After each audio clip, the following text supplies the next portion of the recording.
Welcome to the Bernitha Rena Relates Podcast. I'm your host, Bernitha Rena. Today's conversation is courageous, educational, and deeply human. I'm joined by Dr. Jackie. She's an author, advocate, and creator of the Dr. Jackie F. DID YouTube channel. She's helping the world better understand dissociative identity disorder, formerly known as multiple personality disorder. What was born out of unimaginable childhood trauma took Dr. Jackie through a journey of survival and healing. This episode invites us to listen, learn, and see DID through a lens of compassion. Dr. Jackie, welcome to the Bernitha Rena Relates Podcast. We're so happy to have you here today. Oh, absolutely. Kind of exciting. Dr. Jackie, I would love to just jump right into this. I'm so excited to talk about your books and your amazing YouTube channel. But can you just tell me a little bit about yourself? What excites you? What brings you joy? What just really lights you up? Wow. Well, first of all, enjoy learning new things. I started my education back in 2007, getting my AA in 2009. And then from there went on to get my doctorate. I've always loved to learn new things. I love traveling. I love to work in my garden. It's very grounding to work in the soil and the plants that I have. Mm-hmm. I came from a family of 9 children, and I really didn't have a voice as a child. I'm in Texas. I know you're in California. Yeah. But how we grew up, it was kind of like children are meant to be seen and not heard. Was it that kind of experience, or is it something deeper, do you think? I think it was more that I was more on the shyer side. So I would be like, yes, dad, yes, dad. I would do whatever they wanted to do kind of thing because I didn't want to cause conflict. I saw my sister and brother got in trouble a lot because they fought against something. So I learned very early on to be very submissive, which later on was not a really good thing, but it got me through that part of my childhood. So where did you fall in line? You have a lot of siblings. Where were you? I was a middle child. So my mom and dad had 3 of us in a row. After me, there was 6 years before they had the rest of the kids. Okay. I always considered myself middle, but I have 5 brothers after me and 1 sister who passed away in between those brothers. She never made it home from the hospital. So you were the youngest of the first bunch. Exactly. I was the youngest of the first group. As my dad would call us, the first and second family. Very good.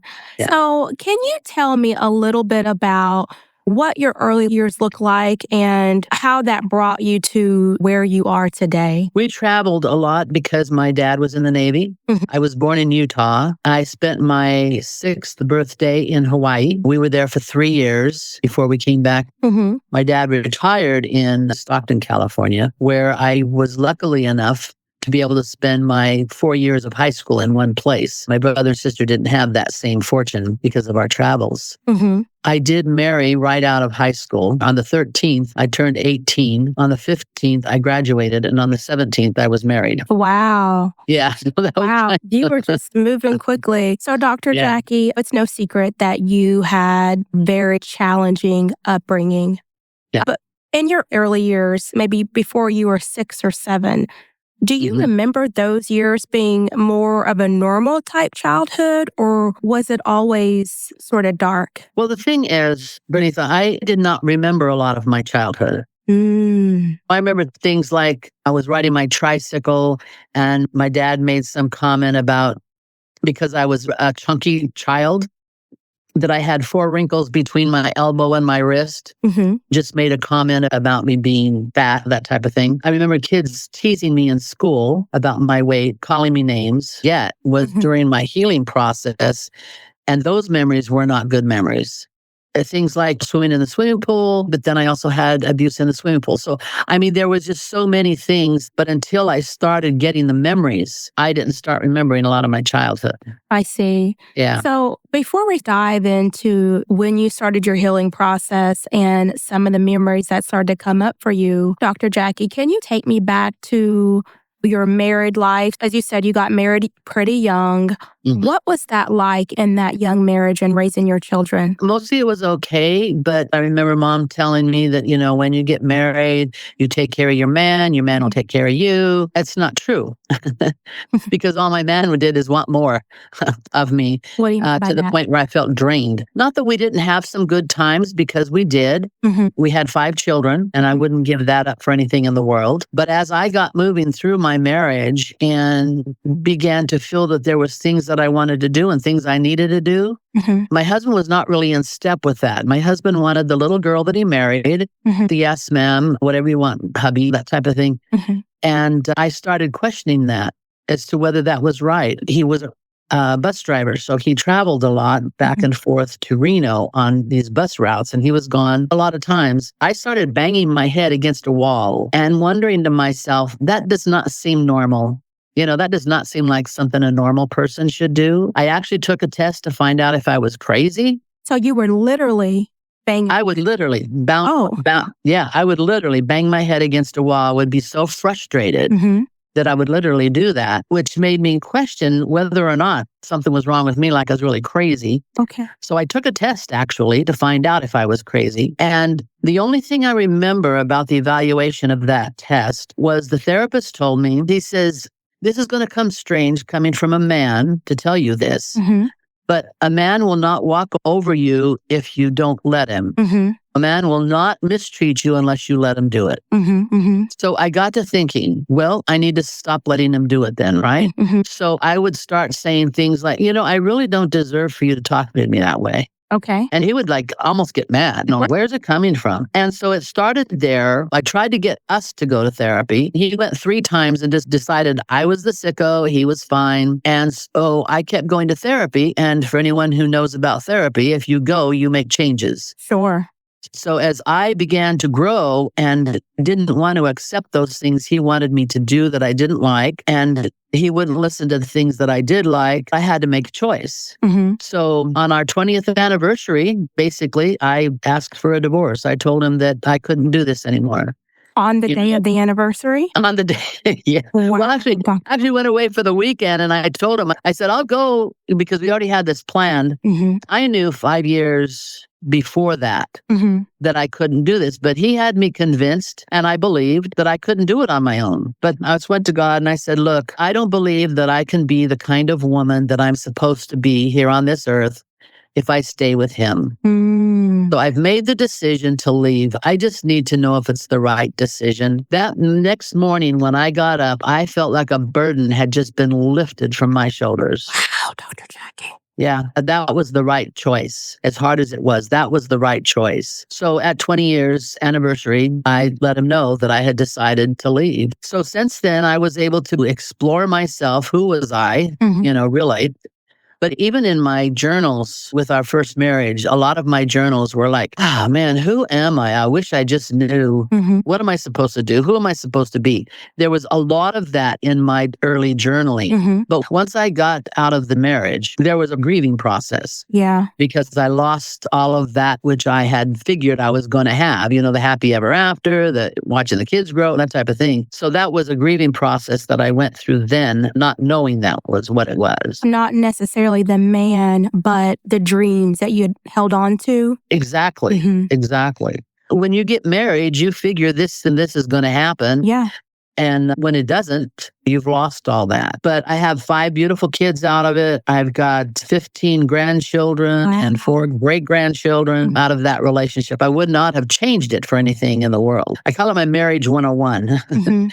Because I learned a lot about myself and a lot about relationships during that time. And then after that, it was a process of just finding my way by myself. So, Dr. Jackie, you're at this point in your life where you have determined that this is not the man for you. You went to God and God lifted whatever burden you felt, so you determined that that was the right decision. So now you find yourself outside of this marriage. You went through this grieving process. Were you still in therapy? And if so, is that where you started to uncover some of your past?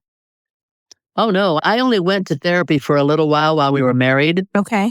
And kept going for longer than he did, of course. That didn't last that long. Okay. When I'm divorced, I was not in therapy. You were not. Wow. So that No. was just your own personal strength. And of course, God Yeah. giving you the strength to do that. So what prompted you to start to uncover memories of your past? Well, actually, I started therapy for the purpose of helping me understand why I was so upset because I was divorced when it was my decision to divorce. I see. Okay. People said, "Oh, you should be happy on the day it was final." I was crying on the day it was final. Course.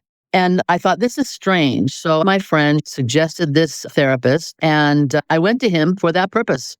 Yeah. Help me understand why I'm feeling this way. Yeah. Maybe even a year into that before I got my first memory of abuse. Is that right? Yeah. And that was not in therapy. I was in my car coming back from a weekend with my son because it was our birthday.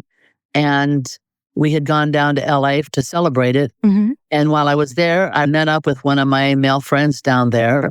Some things happened that I didn't want to happen. And on my way home, I'm saying, why does this always happen? Why does this always happen? That was my question. I don't understand why this happens. I don't want it to happen, and yet it happens again. If you don't mind me asking, Dr. Jackie, did you have an encounter with this male friend and you didn't want to have an encounter? We got together, and instead of just talking and stuff, it got physical. Okay. It got sexual. We didn't go all the way. We just played around, that type of thing. But it was just something I hadn't planned, hadn't wanted to happen. I just wanted to get together with him because we'd gone through a scouting program together and he lived down there. And so that happened, and it just kept happening. Okay. So that's when I got my first memory on the way back from that trip. And it was a memory about being molested in the swimming pool when I was probably 8. And so that was the first memory that I had. And it was really a hard thing to deal with. I got hooked up with a hypnotherapist. And because I was multiple, it was very easy. Dissociation was very easy for me. So it was easy for her to hypnotize me. But did you know at the time that you had the ID? No. Okay. I had no clue. Okay. No clue. It was just another one of those things of trying to figure out the memory of the swimming pool. So we started down this long walk or whatever. It's kind of like you're walking through this hallway. And as I walked through the hallway, I could smell the chlorine from the swimming pool. I could hear the splashing of the swimming pool, but I went right past it. It's like it was a door, but we didn't go in. And we kept going down. It was darker and damper down, and actually got a memory of me when I was in my mother's womb. It was really wild listening to my mom and dad talk about how they didn't have the money to really have a child to get me out of the hospital. So it was like, that was just too freaky. And my dad always teased me. He always said, yeah, we had to sell the chickens to get you out of the hospital. Well, actually, they did. In this memory, I actually heard mom and dad talking and saying that it was just a real strain for them to have this child. Because of that experience, when I was born, I was determined that I was going to be the best child I could be. I see. So that's the memory that I got there. And then we came back out of that and we talked a little bit about it. I said, I just went by the swimming pool, though. How come that was? She says, well, let's try something. So we got a crystal and put it on the end of a string. And you just hold the string between my two fingers. And we asked the question, what is yes and what is no? So yes was back and forth, and no was side to side. So we asked the question. She said, is there more to learn? And that crystal started swaying. Yes, so big. I'm going, oh my goodness. And then she asked the question, can we get to it? And it started swinging. No, it's not time. There's more, but we couldn't have it. And so that was an experience. And even then I didn't know about the DID. The thing that got me to the DID was a tape. So it was Healing Your Inner Child. And so I listened to the tape, and it says you go to a place where you see this little child, and it was actually in Hawaii. And there was this little girl sitting in a box in the backyard in the grass. Okay. And I thought, how come she seems so happy to be all alone? She was just all alone. And he says, okay, you take the little girl, ask her if she wants to come with you. I asked her if she wanted to come with me. So we went by the hand. He says, turn around, say goodbye to your family, and come around the corner to your support group, your friends and your therapist. So we did that little thing. But the minute I took her hand, it was the weirdest thing. I just started crying. It was just like I felt this little girl. I just felt her. And she ended up being my first altar. Help us, for our listeners, we could just step back for just a second and explain two things. Number one, what DID stands for, okay? And then what is an alter? Okay. Dissociative Identity Disorder is DID. When I was diagnosed, it was called multiple personality disorder, MPD. And a lot of people relate to that one more than the DID because the DID was this later change in the name. Okay. Alters is part of my personality that takes on its own entity. Okay. It has its own memories. It has its own experiences. The personalities are different. And that's an alter. So it's an altered personality. Altered personality. Yeah. Dr. Jackie, do these altered personalities know that they are a part of you, or do they believe that they are independent people? Most of my personalities realized they were a part of me. Okay. But they still had this sense of their own being. Okay. So when they were out, they were in control of the body, basically. So their personality was in control of the body. Part of the problem is I did not always accept this. It was just like too strange to think of different personalities. I mean, it was just like, oh, come on, really? So I fought it a lot. And a lot of our journaling, the other personalities would say, why is Jackie gone all the time? Because I would let them take over and do whatever. So they each had their own little thing that they did. Wow. Yeah. So they understood you were the main primary personality. Yeah. Okay. Yeah. Thank you, Dr. Jackie. Now let's step back to the little girl. So you discover this little girl, you take her hand and you start to cry. Does the little girl talk to you? Does she introduce herself to you? Or is the little girl you? The little girl is my inner child. Okay. Basically. That was the whole purpose of the visualization. I see. Was to understand your little child, to become whole with your little child. So I took the little child and we created this room. One of the very first things that we did is I created this room. This is all not a physical room, but a mental room, I guess you could say. We created this room with teddy bears and blankets. And we had a big picture window so we could watch sunsets together, a big overstuffed chair so we would sit in and read. I felt like it was helping this little girl to grow up, to understand, because she was 5 years old. Okay. We were just having this kind of, I thought, learning experience together. If I was going to understand my inner child, I needed to do things with her. So that's the first thing that we did. Well, then I shared with my therapist. And I told him I did this visualization and this little girl, my inner child. And I told him about the situation. And he goes, would she like to talk to me? I started laughing. I said, what do you mean talk to you? She's in my head. I visualized her. And he said, oh, okay, if she decides she wants to talk to me, it's okay. I said, yeah, right. So I'm leaving therapy that day. And I'm driving along the road, and it's all of a sudden I hear this voice in my back seat. I literally turned around to see if someone was in the back seat. Okay. Because the voice said, I do want to talk to him.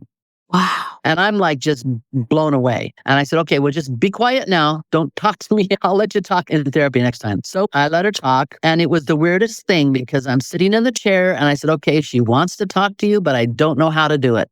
He says, you don't have to know how to do it. Let's just ask her if she wants to talk. And as he did that, I literally felt myself becoming this little child sitting in the chair. It was the weirdest experience. I could hear what was going on, but there was this little child that was literally in that chair talking to him.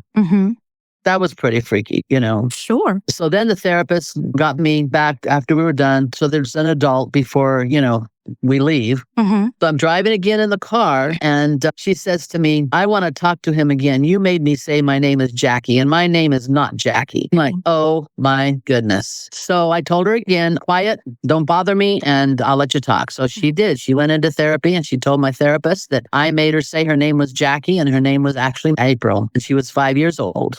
And so that was my very first altered personality. And shortly after that, I was diagnosed with DID. Okay. Yeah. And so when did the other personality start showing up? So after April showed up, we had several others. We had one show up after I was reading a book about multiplicity, and there was a sexual alter.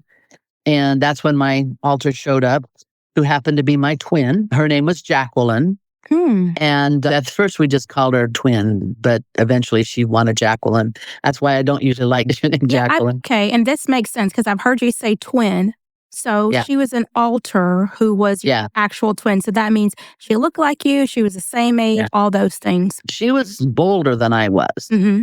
And I look back over my life on some of the things that I did, like working in scouting and being in charge of the powwows and putting on seminars. And I figured she was the one that did it. Because she was out there bold and just funny. And she had all these different types of things that would be like nice to have, but I didn't. So she came out and she created some problems. She was one of my problem child. What type of problem? Oh, basically the physical, the sexual. She had no qualms about being with guys or any of those kind of things. I would never be around for that because that was not my thing. Okay. So with April, you knew she was a child, but you explained when she was talking in the therapist's office, you were sort of observing what April was discussing with the therapist. But with the twin, Jacqueline, did you just separate yourself and let Jacqueline take completely over? It varied. During sexual experiences, yes, in the beginning. And I was not, like present or anything. You weren't present. But I was left with, this may sound weird, but I was left with the feelings of shame and guilt and regret. I was left with all that. She did the other stuff, but then she was gone. And then I was left with all those feelings. Did you remember what Jacqueline had done? Like if she met someone, did you remember that Jacqueline met someone? Or you just would wake up and feel type of way? Yeah, I was aware that she had been with them. Usually we were together. And then when the physical got involved, then I kind of exited. Oh, that's when you exited. Yeah. Okay. Yeah. I used to always say, well, I never really had moments when I was absent to the point where I didn't know where we were or what we were doing. But then I remembered one time we had this boyfriend and we were with him and I gotten up in the middle of the night, went into the bathroom and all of a sudden I go, oh, crud, what are we doing here? I mean, I knew the guy, but like, what are we doing here in this hotel room? Okay. And when I got back into bed, I remember him asking, are you okay? And I said, yeah, I'm okay. So he could actually tell that there was a difference because all of a sudden I was like maybe holding to myself type. You were Jackie. Jacqueline had left the building. That's right. That was the one time that I can remember coming back at that place where I couldn't really change. There we were. That's very interesting, Dr. Jackie. Yeah. So how did you discover just how these personalities came to be? A lot of the work that we did was in journaling. Okay. And I got to where I would have this sense that there was somebody there that maybe needed to talk. And so I would write down and I would ask, is there somebody else there that needs to come out or needs to talk? And then they would actually come and write and they would say maybe who they are, or somebody else would write and say, yes, but she doesn't want to talk to you right now. The other personalities would know the others even before I knew them. And in the very beginning of our therapy, I remember one of them telling my therapist, Jackie just doesn't want to know about us. There's more than just what she knows, and she doesn't want to know. That is so interesting. You've told me that you have at least 6. I know you said your therapist says that there's more, but how did you come to know them all? Was that through writing? And how were you able to accept there were multiple? A lot of it was through writing, but my first therapist, even though he had never worked with a multiple before, neither one of the therapists that I had ended up working with never did, but he was very instrumental in helping me to understand that each personality was a part of me. Okay. So in order to integrate, I had to understand that part. So I use the analogy of a balloon man, and he's got all these colorful balloons. Okay. And I pull one down, take a look at it and go, not ready for that one. Let it go back up and put another one down and work with that one. So it was a matter of understanding why they were there. What was their purpose? When did they come into being? A lot of them came into being during some of the abuse. So a lot of them, in their own personality, they only knew that abuse. Oh. So it was like helping them to recognize that it's not there anymore, that it's okay, you're safe. A lot of them were really scared about telling what happened because we also had cult experiences and you were threatened your family or your friends or your pets or whatever were threatened if you ever told. So that particular personality would only know that incident in the cult. They wouldn't know anything else. So in order for you to get to a place where you were, as you called, integrated, where you integrate all these personalities, you cannot do that until you accept that there are multiple personalities, and then you determine who each one of them are, what their purpose is, what they had been through. So you had to walk through all of that pain if you were ever going to heal. Yes. Wow. Yeah. So Dr. Jackie, can you share with us one of the personalities that came through and some of the things that they shared that even surprised you? Yeah, I would think it would be Mary. She was depressed. She was the first one to say, no, it's not going to work. No, we shouldn't try. She was also one of the ones that did the cutting. We had to work with her to help her understand that everything is not all bad. Okay. When she would come out and she would be all upset, we'd have to say, no, look, this is a challenge. It's like when our truck broke down one day and she was just all up in arms about how terrible it was, right? So we have to say, look, we have some solutions. It's going to be okay. This is going to be okay. And she eventually had to work to the point where she could understand that everything wasn't all bad. Your personalities were nice to each other. It sounds like they supported one another. Pretty much. There was a few, and we call anger. Anger was a rough one. Hence the name. Yes, exactly. And the cult personalities were tough because they came from a very hard, you could say, troubled experiences. And so they were a little harder to break them down to where they could trust that it would be okay to share what they went through and that it would not happen anymore, that they're not in that same place where the abuse took place. So, Dr. Jackie, if we could, if you don't mind, talk about the cult personalities. Is that okay? Yeah. Okay. And before we do, did the other personalities know about the cult and what had taken place? Or were they separated from that? Like you mentioned, some of the personalities only knew about their trauma. Did they all know about this part? No. They did not. No. This was a whole separate country, basically. One of the things that some of the cult stuff did is they drugged you so you don't remember what happened. And I used to question that a lot. How come I wouldn't remember what happened? Okay. And then I remember going in for a colonoscopy. And my anesthesiologist said to me, now we're going to give you a shot and you will not remember any of this. And I thought, oh my goodness. And it was true. I did not remember anything. I didn't remember getting dressed afterwards, although I know I did because my husband got me into the car, but I did not remember it. And so that made me think that there was actually something that they could give me that I didn't remember. So what happens though is they gave the drug to the personality, but other personalities were not affected by the drug. Oh, wow. Okay. So they actually remembered what happened to that person that was drugged. So those that watched it and saw what happened, they were scared to tell. So it took some time for them to actually tell what happened. And I had one that actually wrote under the covers, had the covers pulled over her head, and she was writing. And she was just writing this really small stuff about the episode that happened and said that they thought I was asleep, but I was not asleep. I saw this and this and this and wrote the whole thing.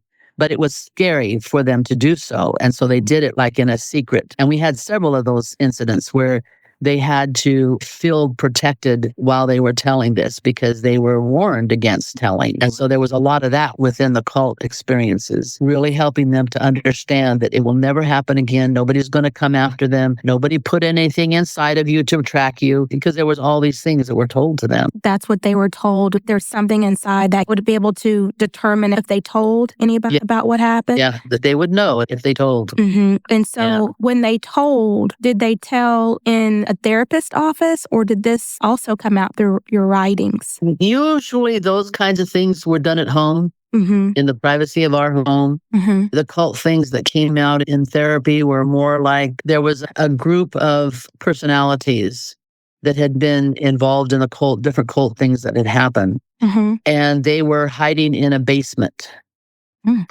And so in therapy, my therapist helped me to go to the basement and bring each one of the children out so that they could feel safe and out into the light. We actually dimmed his lights in the office so that when we brought them out of the dark basement, it wasn't too bright for them.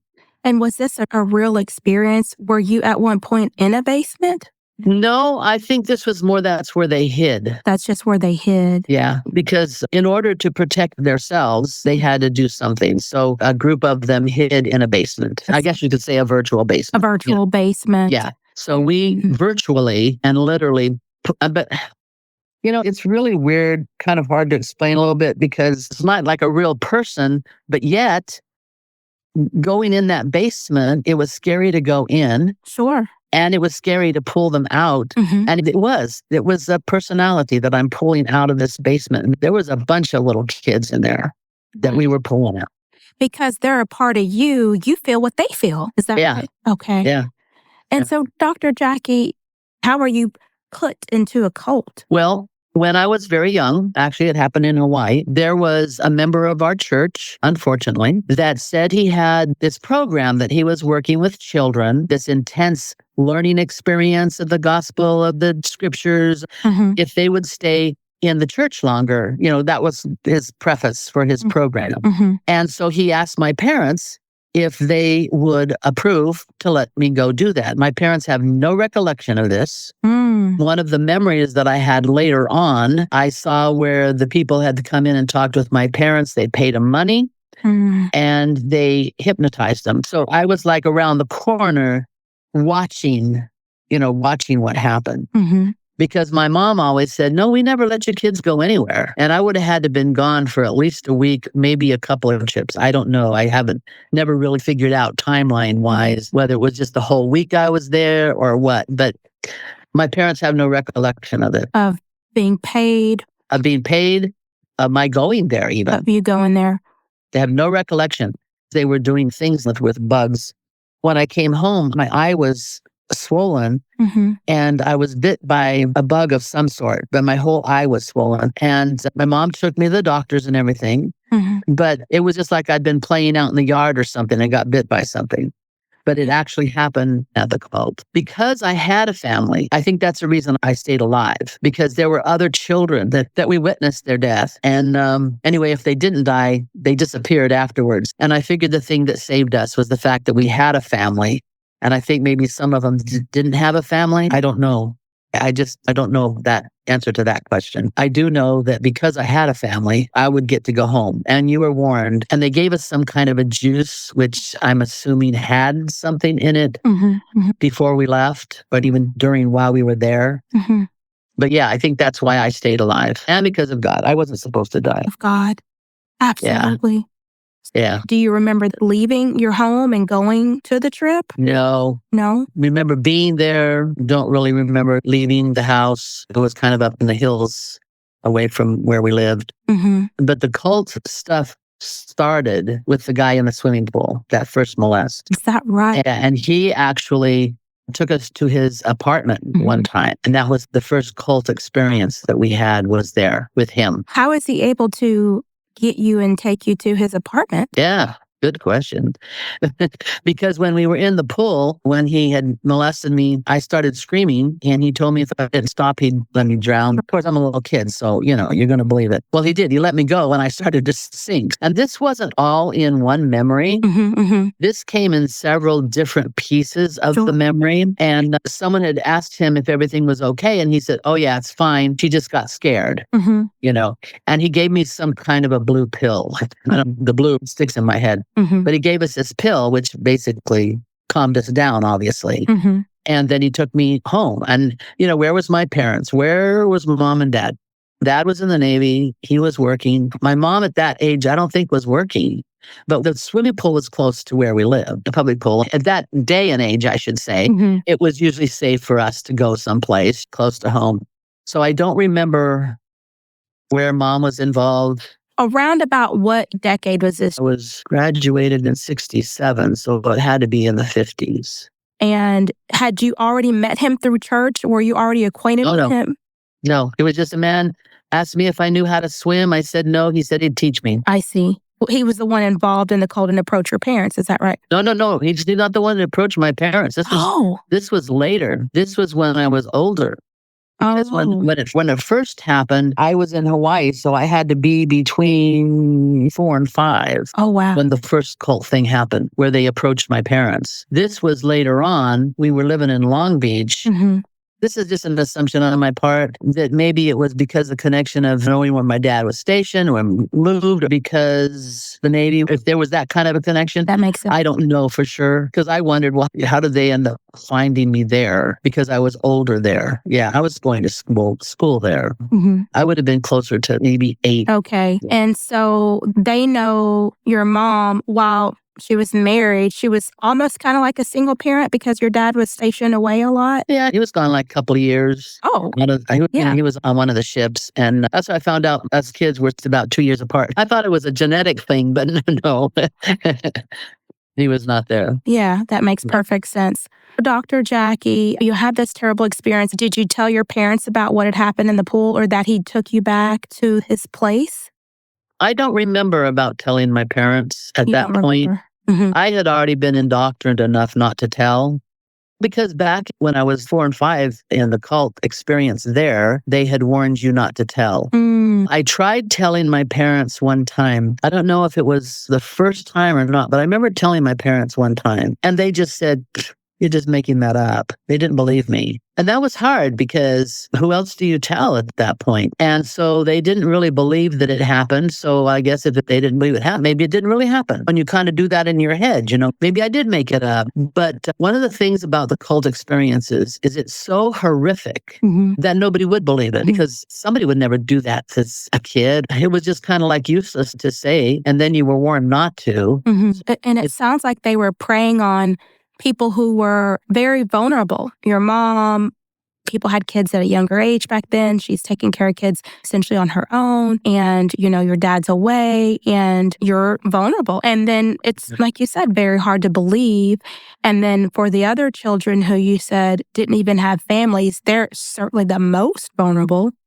Mm-hmm. Are you able to share what was told to you that happened at one of these cult experiences? And if it's too hard, we can keep going. You tell me. I think the hardest thing that I discovered was the fact that one time we were told we were pregnant, and I'm just this little kid, but they literally put something inside of us that made it feel like there was something there. Mm-hmm.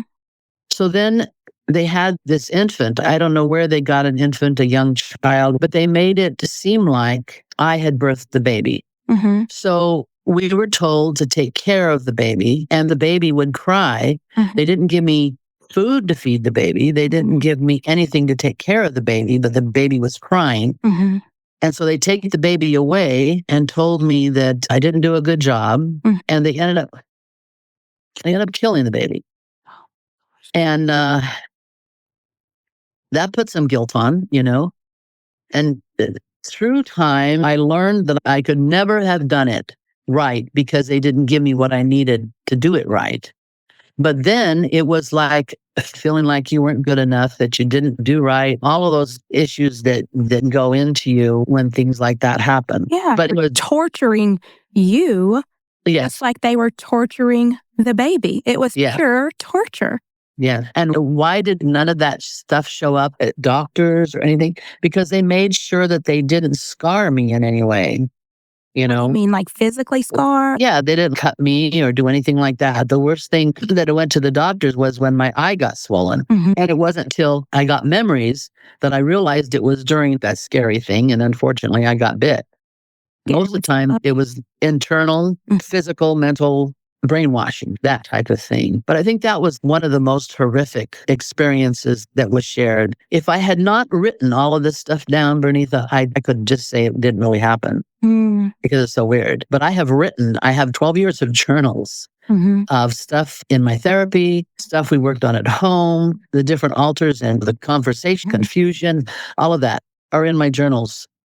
And I can't deny that it happened. I can't deny that these things happen. I don't understand all of them, but I cannot deny that they happen, because even in going through therapy and discovering different altars that we helped kind of merge while we were in therapy, the reality is just so real. That person is there, and that understanding what she went through and my accepting what she went through and that she took it for me. That's the only way we're able to integrate, was understanding what they actually went through.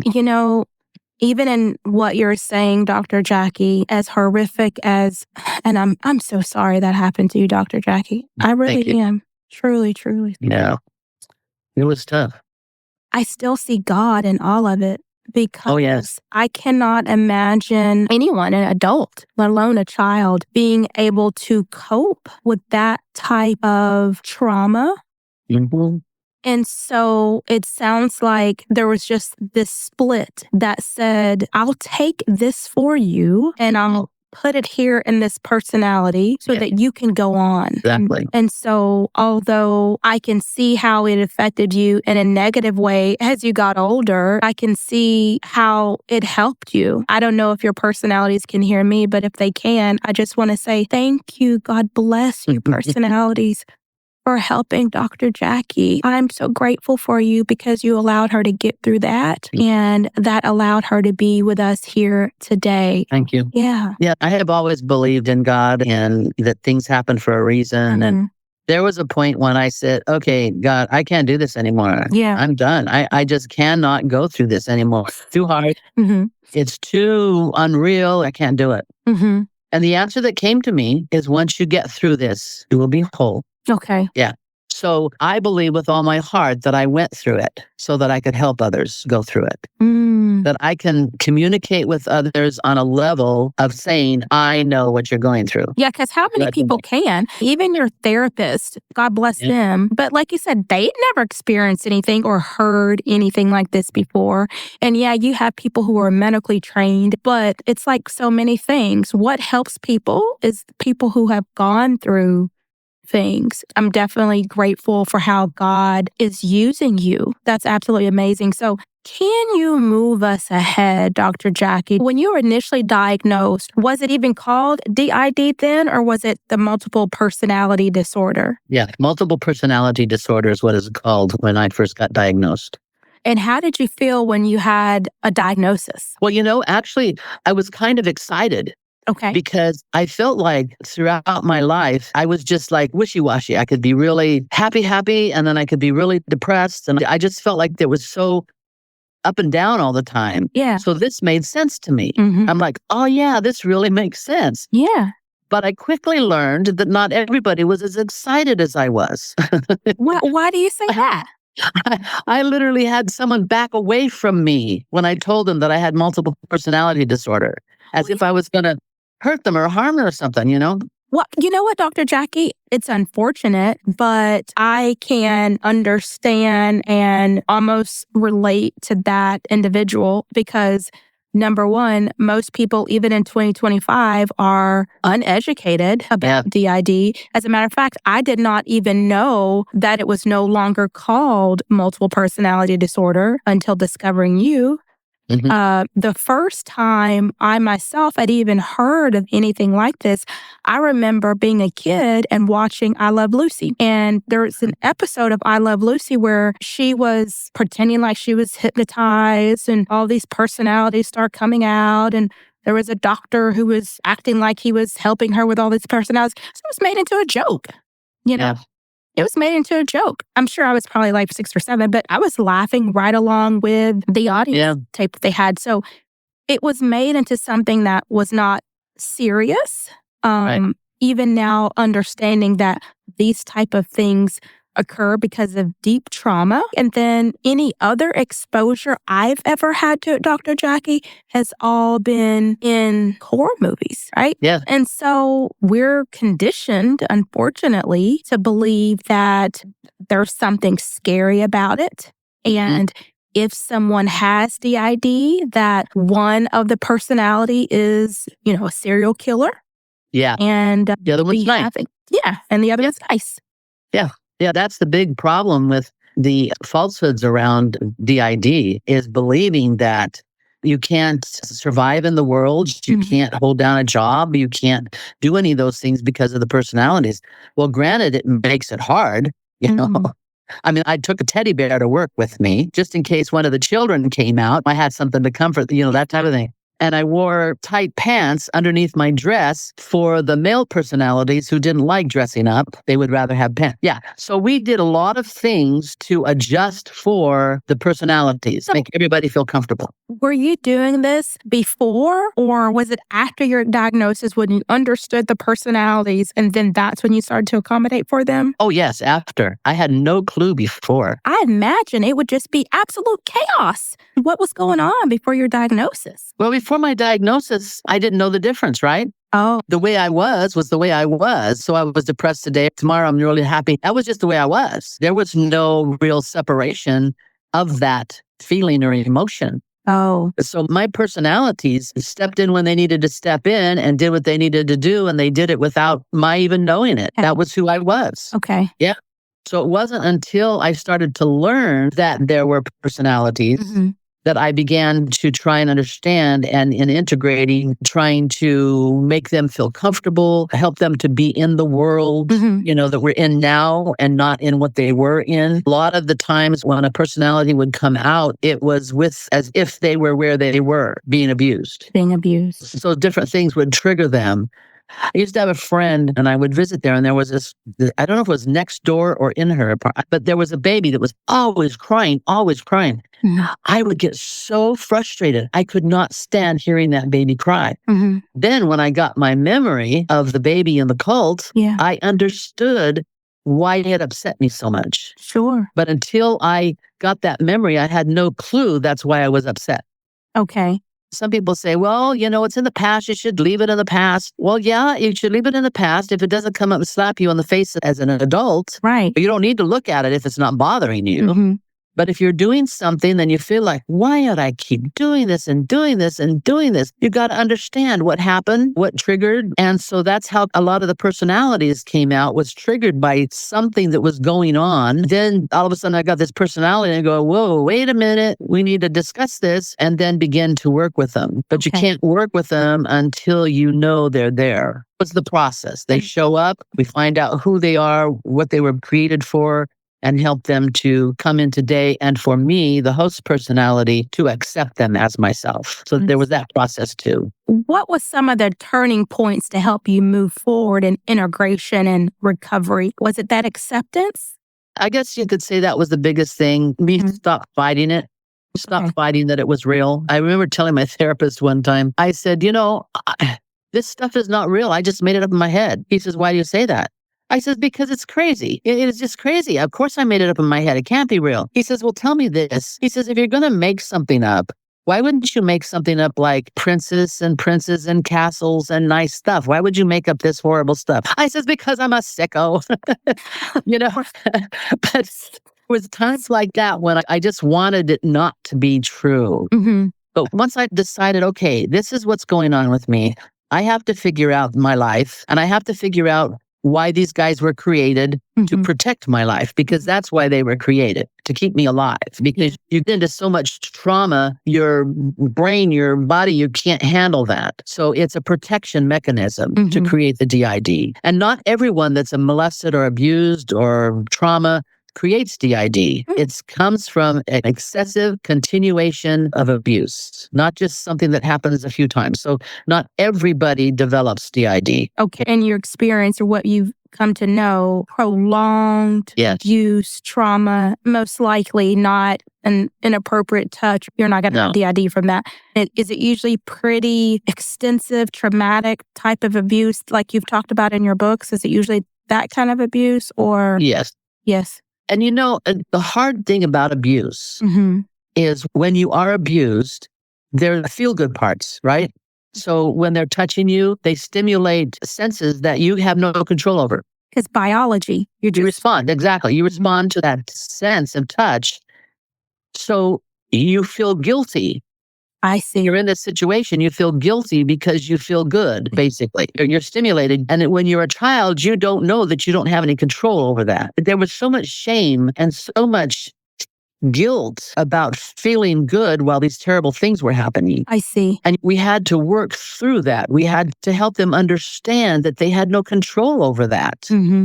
that's your body reacting, and it's going to react that way. You can't stop it. You can't say don't. And so you had to work through the guilt and the shame of that abuse. So that's the hard part about it, is you have the feel good and the horrible part all thrown together. And you have to recognize it's not your fault that you're feeling that's natural.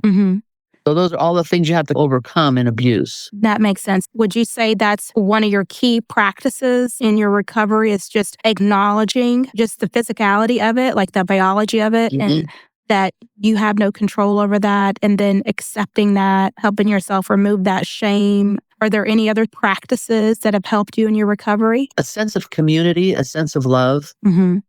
It's as if you had this very large family and you are trying to bring that family together and to understand what each person is doing in the family.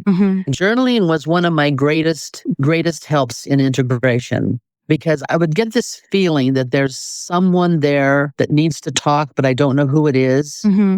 And I would write down, okay, is there somebody here that needs to say something? Sometimes the person would actually start writing. We got to where we had different colors for different personalities. They all wrote in different script. Some printed, some had really nice handwriting, some didn't. Some were very angry. Some used words that I don't normally use. And so it was just a matter of saying, what do you need to say? What do you need to hear? Or I would be writing something to the whole group, and I'd say, okay, we have this problem. We've got to all work together to get this done, right? So I'd ask the question, and then I'd have them answering, then someone would come in and say, why do you even try to do this? You'll never be able to do it. So they would have all that kind of discord within that communications. Gotcha. Which is very interesting, because one of the very first things you said to me was, when I grew up, I didn't feel heard. And so you're giving all these personalities an opportunity to be heard. And when you say a sense of community, you're talking about the community within yourself. Okay, creating a community with your personalities. But you've also done a beautiful job, Dr. Jackie, of creating a sense of community with others, other people who may be suffering from this, who may be where you were, may just be getting diagnosed, or maybe on the other side of that. But you've done a wonderful job of creating this community. Can you tell me a little bit about your YouTube channel and how that came about? When I got my dissertation done and I got my doctorate, I wanted to be able to reach the hearts and minds of the individual. And I was trying to figure out how I could do that. And one of the ways I wanted to eventually do that was to be someone who did lectures at different groups. And so in the process of that, I was talking with actually Mira, who does the Phoenix Rising Experience. Yes. And I was talking with her, and I said, I really think that I want to do a YouTube channel. That's how I wanted to get started, with getting out there and letting people know I was there and available for a better understanding about DID. Like I say, I want to be a positive voice for DID. She said she thought it would be a great thing. Now, that took a year and a half before I actually started the YouTube channel. The reason for that is because I knew that once I started that YouTube channel, I would be sharing my life. I would be putting myself out there for people to approve or disapprove. I prepared for people being negative. Luckily, thank goodness, I have not had any of that. I've had people being grateful. I wanted to reach people on a more personal level. And eventually lecture. And doing these interviews on the podcast has been kind of exciting, because that's something that I'm like, whoa, no, I've never done that. But oh yeah, let's try, It gets my voice out there where people can understand that I do understand, that I've been there, and that I have healed. I am so grateful to God and the experiences that He has given me an opportunity to be in. And have survived them, and better than survived, I am thriving through them. I read something where they said that if you've got dissociative identity disorder, it's something you have to live with all your life. No, it's not. It's a choice. You can live with it. I read one book where one gal decided she wanted to keep her male personalities because they were strong, but then you're still not whole. if you've still got a personality out there that's doing your work, or you might say, you're still not whole. But I have integrated all of my personalities. I've got a massage business for 30 years. I got my education starting from my AA to my doctorate. I have gone through much grief and loss. And it's because the Lord's on my side. I know that I have the strength to go through all these things and to do what I'm doing right now. But it was hard to make that first decision, even though I knew I wanted to take the courage, I guess you could say, to put myself out there, to let people know who I was and how I became who I am. Yeah. And listen, that whole putting yourself out there, it's a hard thing. It's something I never, ever saw myself doing. I'm notoriously a private person. To think that I would be doing a podcast, it's really hard to believe, because sometimes I'm like, me, Lord, me? Yeah. But that's the thing about God, is that He's very creative. Yes, he is. It's just beautiful. Dr. Jackie, I know there's someone that's going to come across you, your book, maybe this podcast, and that's going to give them so much hope to know that, hey, someone else got to the other side of this. Yes. Me, as a person who was really ignorant about this whole diagnosis, I had no idea that it's possible to integrate personalities. Yeah. So I cannot imagine what someone must feel like who's listening or reading your books. You're just breathing life into somebody right now. Thank you. You're very welcome. Can you tell us a little bit about your book? I know you also have a journal that goes along with that. Basically, when I got diagnosed, there really wasn't anything that I felt that I could go to find out, what am I going through? What do I need to do? What is this all about? So my first one is Multiple Personality, One Woman's Journey from Discovery to Recovery. There is a light at the end of the tunnel. I do have some of my journal entries in there showing how I was searching even before I knew I was multiple. I cover also therapy, how it's important to have a good therapist, because if you don't have a good therapist, it's not going to work. I talk about forgiveness. One of the hardest things to do sometimes is forgive somebody. And when you've been abused, and you've been abused over and over again, and by different people in different situations, you can't wait for someone else to say, I'm sorry. You have to forgive that person or those people or whatever it is. You have to work through to where you can say, I forgive you. What does it look like for you to forgive? Well, let me use, for instance, my dad. I was in a situation where I would be possibly running into him.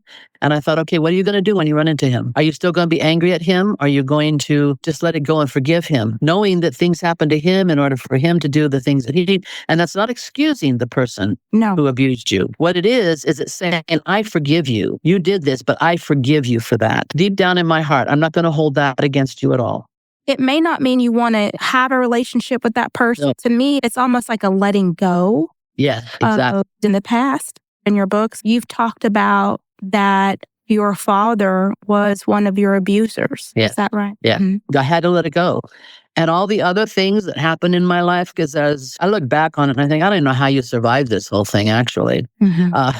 With all the things that happened from infancy on through my teenage years. Wait a minute, Dr. Jack. I can't let you. Couldn't let that one go, huh? What do you mean from infancy? I had this memory of being in the hospital as an infant and the nurses molesting me as an infant. So as far back as that. Wow. Yeah. All the way until your teenage years. Unfortunately, when someone has been abused, it's almost like abusers sent you out. They sent you as being a person who can be abused. And so it makes all the sense in the world that you would marry very dominant person, or rather that you would be very submissive to probably anybody. Yeah, he could not handle the woman I was becoming. And I had to get out of that relationship in order to continue that becoming. Every person that has given me the most wisdom in my life, they're so wise because they've been through a lot. And so I really don't know how you get there, get to wisdom without living through some things. And I'm not saying they got to live through, some of the things that you've shared with me today. Yeah, I know. I understand that. That's really my point, is just to live. Before we close, Dr. Jackie, if there's one message of encouragement, because you have just encouraged me and blessed me and helped me to understand that with the help of the Lord, there is nothing in this world that you cannot get through. Yep. Nothing. You are a living testament. And look how beautiful you are. Oh, thank you. Truly, sometimes when I'm having these conversations, it's like looking at God in the face. This is what God can do. And so you're just a blessing beyond measure. But anyways, back to my question. Okay. Okay. Basically, I would say to trust in the Lord Jesus Christ and to know that no matter where you are in your process on the road, that He will be there to help you get through it. You will come out on the other side a better person for the things that you learn and experience and grow into. That remember, you are a human being becoming. One of my favorite things that I put on my YouTube is don't let abuse define you. Let abuse refine you and to become the best that you can be. Dr. Jackie, thank you so much. Everyone, please go out to Amazon where you can pick up Dr. Jackie's book, Multiple Personality, One Woman's Journey from Discovery to Recovery. There is light at the end of the tunnel, and that is available on Amazon or wherever you get your books. There's also a daily journal, the companion to Multiple Personality, One Woman's Journey from Discovery to Recovery. Also, please be sure to check out Dr. Jackie's YouTube channel, Dr. Jackie FDID. And let me just tell you, there's something that you can glean from every single video, whether you suffer from the disorder or not, to help you understand just how to manage life, cope with stress, cope with trauma. Just beautiful, beautiful work. Dr. Jackie, thank you so much for being a guest on the Bernitha Rena Relates podcast. Thank you, Bernitha. I appreciate everything. Dr. Jackie's story reminds us that survival can take many forms, and that understanding begins when we're willing to listen without judgment. Remember to follow Dr. Jackie on YouTube at Dr. Jackie FDID and me on Instagram at Bernitha Rena Relates and Facebook and YouTube at Bernitha Rena Relates. And of course, like, subscribe, and share this podcast anywhere you listen to your podcasts. Thanks for listening. I love you for it. We'll talk soon. What's been done is done again.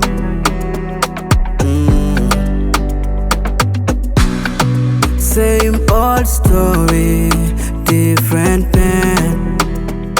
Yeah. We love, we make mistakes, trying to learn from what life takes.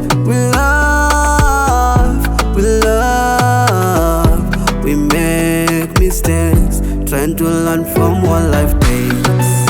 Let's contemplate, can we relate? Under the sun, it all feels the same. You and me, just different names. Let's contemplate, can we relate? Yeah. Let's contemplate, can we relate?